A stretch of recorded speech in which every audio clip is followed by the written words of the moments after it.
Hello everyone! Welcome back to atong YouTube channel and welcome sa atong mga new listeners. Excited na ba mo sa atong mga bagong episode o bagong drama?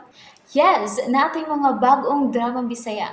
Mag-subscribe na mo sa atong YouTube channel sa Radio Drama Bisaya and hit the notification bell aron ma-notify mo sa atong mga bagong uploads. Ang RMN Radio mo nationwide, modalit kaninyo sa laing sugilanon niya, naggikan sa dagduhiraw nga hunahuna sa tagsulat, Francis Iliaga Espares.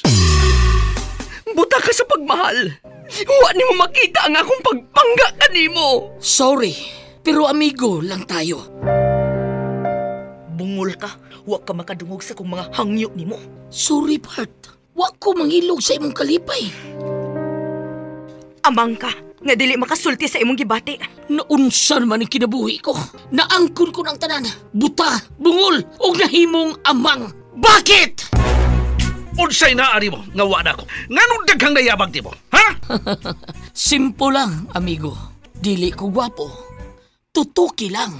Dili tanang la Dili ko gwapo, tutuki lang. Sunda kanuna ang matag-anib ning maong sugilanon. Ikaw mo pahiyon, ug basin mo lugmaw ang imong luha. Tagsuat ug direktor Francis Iliaga Espares, musical scoring Randy Nacordatayan, audio editor Jeffrey Gaburada, sound effects Alduin Nacorda. Dalit kaninyo sa RMN Drama. Dili ko gwapo, tutuki lang. paminaw katawa.